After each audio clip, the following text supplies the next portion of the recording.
Assalamualaikum Sobat Mansapas, selamat datang di podcast Zona Literasi. Saya Livia Faza sebagai host di podcast kali ini. Dan saya Feru Zahiro sebagai co-hostnya. Kali ini kita kedatangan narasumber dari Wakil Kepala Madrasah Aliyah 1 Pasuruan, yaitu Bapak Ahmad Huda, MPD. Ya. Dan tema kita kali ini yaitu tantangan sosial di era digital. Nah, sekarang kan perkembangan teknologi itu semakin merajalela ya Pak ya? Iya, betul. Dan munculnya media sosial yang berbagai macam. Iya. Nah, menurut Bapak, bagaimana Bapak melihat pengaruh teknologi dan media sosial terhadap perilaku siswa di sekolah? Iya, bicara tentang pengaruh teknologi dan media sosial, terutama perilaku sosial siswa di sekolah, di madrasah, itu sebenarnya telah membawa dampak yang signifikan. Pengaruh itu bisa positif, bisa negatif, tergantung bagaimana kita menyikapi, bagaimana kita menggunakan media sosial itu. Kalau media sosial itu memang kita gunakan untuk hal-hal yang positif, maka saya yakin pengaruh ke siswa itu akan memberi pengaruh yang baik juga. Tetapi ketika siswa itu menggunakan media sosial untuk hal-hal yang negatif, saya yakin akan timbul hal-hal yang negatif juga. Artinya tergantung bagaimana siswa itu bisa mengontrol penggunaan media sosial. Ya. Ada dua pengaruh tadi, bisa positif, bisa negatif. Iya.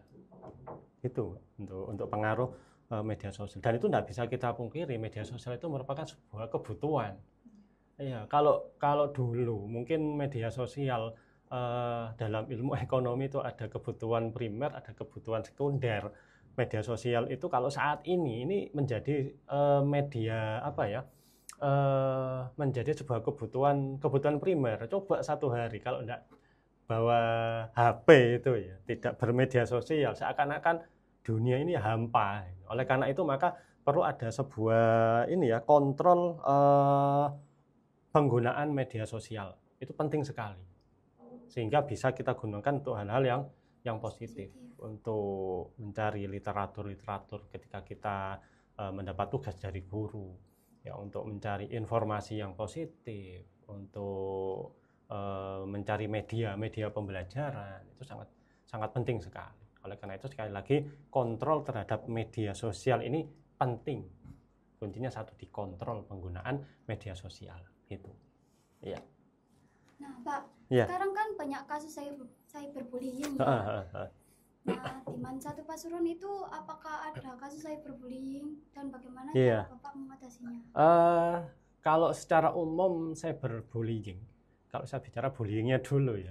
Itu memang banyak terjadi di lembaga-lembaga pendidikan secara umum, bukan di Man ya, secara umum.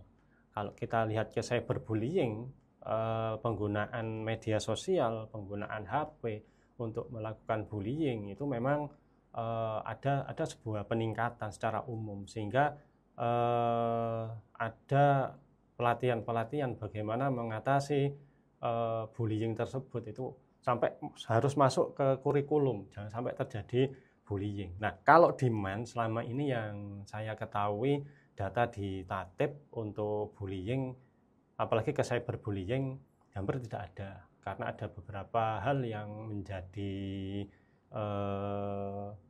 tindakan yang dilakukan mencegah lebih awal supaya tidak terjadi itu. Misalkan ada sosialisasi dari BK, sosialisasi dari Tatib tentang bahayanya bullying, dampak bullying, apalagi ke arah ke arah yang media ya, cyberbullying medianya, lewat media membuli, itu kita coba untuk melakukan pencegahan awal, jangan sampai terjadi bullying di Man 1 Pasuruan. Kalau data insya Allah sampai saat ini masih belum ditemukan, mudah-mudahan tidak ditemukan.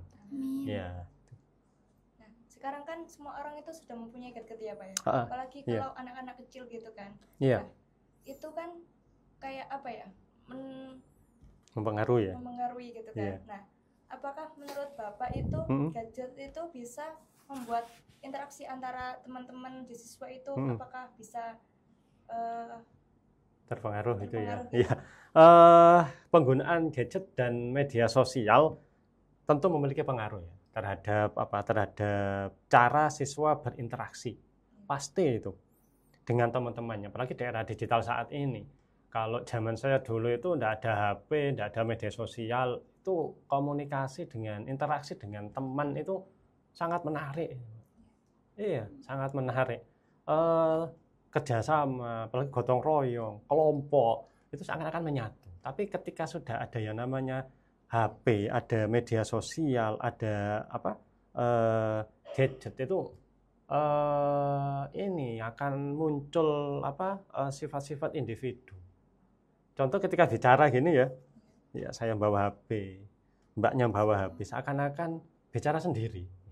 Ini mungkin salah satu dampak negatif. Jadi interaksinya itu tidak sama dengan dulu, mulai berkurang. Ya mungkin karena segi negatif dari penggunaan gadget itu ya salah satunya mungkin itu. Berkurangnya interaksi, berkurangnya saling kerjasama di antara sesama teman. Ya itu memang salah satu segi negatifnya. Intinya satu, interaksi antar sesama teman itu berkurang. Ya, berkurang. Seakan-akan individu. Ya, ini aja seperti kita bawa HP ini ya individu ya, bicara sendiri. Iya.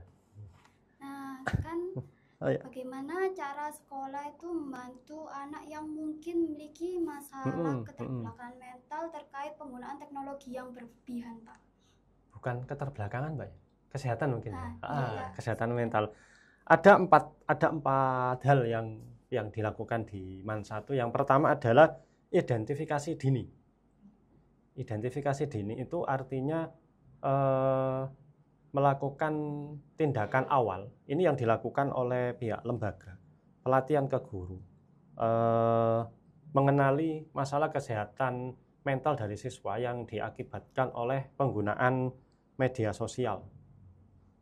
Bisa muncul kecemasan, depresi, itu harus identifikasi dini. Yang kedua adalah layanan konseling. Nah, layanan konseling ini peran guru BK itu sangat diperlukan. Ya, jadi membentukkan bantuan ketika ada masalah, maka guru BK inilah yang memiliki peran untuk memberikan layanan konseling. Sebenarnya hanya guru BK, semua guru, terutama wali kelas yang sering interaksi dengan siswa di kelas. Nah, kemudian yang ketiga ada pendidikan dan literasi digital. Pendidikan dan literasi digital. Mengajarkan siswa tentang penggunaan teknologi yang sehat dan bijaksana. Ini penting. Jadi penggunaan teknologi yang sehat dan bijaksana. Ya, termasuk pengaturan waktu melihat, terus memilih konten yang bagus. Yang penting ini pengelolaan stres. Nah, kok bisa sih HP ini bisa menjadikan stres? Itu bisa ya. Ya, ketika kita lihat IG, lihat TikTok, ya kita ikut terbawa, terpengaruh. Samanya dengan kita membaca novel ini. Membaca novel kan kita bisa terbawa dengan novel yang kita baca. Kalau novel yang sedih kita terbawa sedih. Ya. Sama dengan HP. Ketika kita melihat berita-berita yang isinya kontennya itu keras, kita ikut keras juga. Pingin marah juga. Nah, ini yang diantisipasi dengan pendidikan dan literasi digital, memilih konten yang positif. Ya. Kemudian ada kegiatan alternatif. Anak-anak tidak hanya pelajaran di kelas, tapi ada kegiatan ekstra. Ada berapa banyak ekstra di MAN, silakan diikuti. Itu salah satu untuk mengalihkan anak-anak itu agar tidak terpengaruh banyak terhadap media sosial. Bisa olahraga, seni, musik, tari, silakan diikuti. Gitu, Pak. Ya. Oke, pertanyaan selanjutnya Bapak, apakah ada upaya dari sekolah untuk mendorong siswa ataupun siswi lebih banyak terlibat dalam kegiatan offline dan interaksi sosial di luar layar, Pak? Ya, di MAN 1 Pasuruan ini banyak kegiatan ekstra. Itu salah satu upaya dari sekolah untuk mendorong siswanya untuk mengikuti kegiatan yang offline. Jadi ekstra, fokus di ekstra. Silakan diikuti oleh semua siswa. Ini salah satu cara, tadi awal sudah saya sebutkan ya, salah satu cara bagaimana mengontrol penggunaan media sosial dengan mengikuti kegiatan ekstra di MAN 1 Pasuruan. Ya, itu satu ekstra. Ya, saya kira itu, Mbak. Jadi ikutilah kegiatan-kegiatan ekstra. Dan sekolah juga mendorong. Ya, dan ekstra itu juga banyak manfaatnya. Iya. Bisa mengurangi itu tadi. Pengaruh negatif dari media sosial. Iya. Gitu. Oke Bapak, Ya. terima kasih atas waktu dan ilmu yang Bapak berikan. Terima Semoga kasih. bermanfaat bagi Iya. kita dan teman-teman Iya. lainnya. Satu hal Mbak yang harus kita perhatikan adalah gunakan media sosial untuk hal-hal yang positif. Ya, sekali lagi gunakan media sosial untuk hal-hal yang positif. Kemudian yang berikutnya adalah literasi digital. Itu harus betul-betul kita kuasai, kita pahami. Sehingga pengaruh negatif dari media sosial dapat kita hindari. Gitu. Ya.